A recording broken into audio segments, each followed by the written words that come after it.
So, ladies and gentlemen, should come to no surprise that the first goalie for the Montreal Canadiens is also a member of the Hockey Hall of Fame. He was inducted in 1977. And no, it's not George Vezina. Joseph Cattarinich was inducted again in the Hockey Hall of Fame in 1977.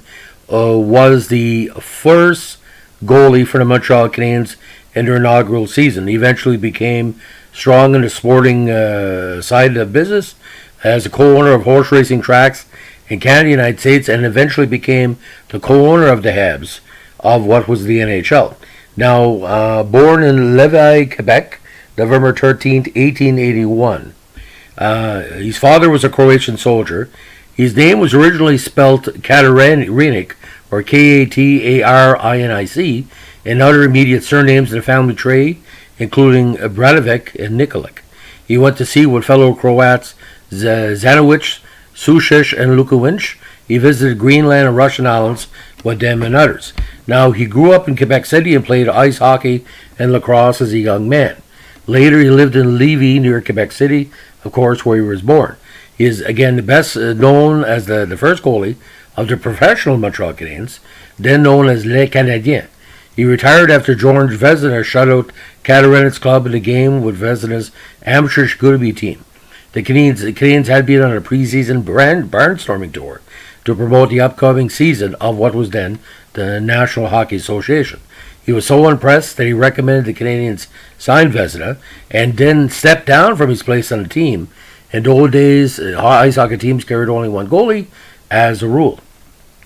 Now, with longtime business partner Leo Dandrin, he became prominent in Montreal's tobacco wholesaling business, but it was their popularization of a pari-mutuel betting system at local tracks that provided their greatest commercial success. With the reintroduction of racetrack betting in the States after World War I, the pair, better known as Cattalinich, extended their activities to racetracks in Chicago, Jefferson Parish, Louisiana, New Orleans, and others in St. Louis and further afield. In 21, along with Dantarin and Louis Letourneau, Cattarinich purchased the Habs of the NHL from the estate of George Kennedy for, get this, the bargain price of $11,000. Although Dantarin was the active partner during their tenure, he was known as the silent one in the Letourneau solely stake in 1930. The Canadiens won 3 Stanley Cups during his tenure with players such as Harry Morenz, Aurel Joliette, and Georges Vezina. After a series of losses amounting to $40,000 for the 35 season alone, Cattarinich and Dantarin sold the club to a syndicate comprising of J. Ernest Savard, Maurice Forget, and Louis Jalona in 1935 for $165,000. Now, in 1932, Cattarinich, Dantarin, and Letourneau purchased Blue Bonnets Raceway.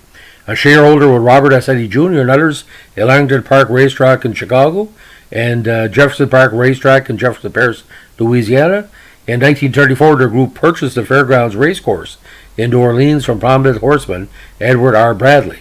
Cattarinich and Dantarin continued their betting business throughout the challenging economic environment of the Great Depression of the 1930s.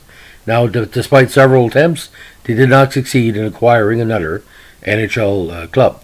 Now, while recovering from an eye operation, he suffered a heart attack and died on December 7th, 1938 in New Orleans at the young age of 57. His remains are buried in the Notre-Dame-des-Neiges Cemetery in Montreal. Now, in 1977, he became a member of the Hockey Hall of Fame as a builder. Now, he was also the head coach of the Habs and the GM of the Habs for 2 consecutive seasons after he retired. Now, he shared GM duties in 09-10 with Jacques Laviolette, succeeded by George Kennedy. 1910-11, the head coach of the Habs, succeeded by Adolphe Lecour.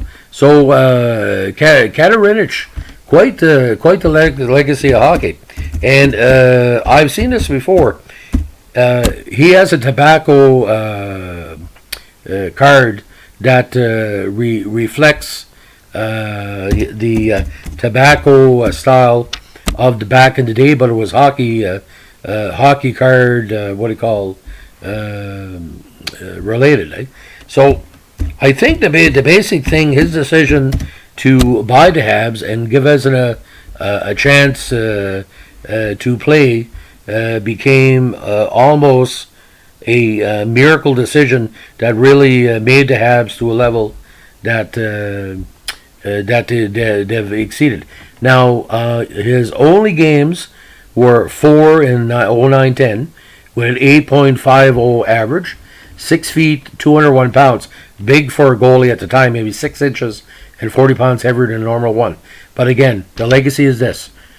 Head coach of the Montreal Canadiens, first goalie for the Montreal Canadiens, GM for the Montreal Canadiens, owner of the Montreal Canadiens, promoter, and the person that really gave them their first dynasty with his monetary investment. And like many Montreal Canadiens at the time, and still are, there's a connection between many Habs and horse racing, going all up the way to Sir Savard. So that's the legacy and legends of Joseph Cattarinich. If you like what you're doing, please let us know. We appreciate any feedback. And just remember, the Montreal Canadiens is not just the modern era. We've been around since 1909, and we're not going anyplace. Can you imagine 111 years, ladies and gentlemen? Tremendous. Have a good day. Bye.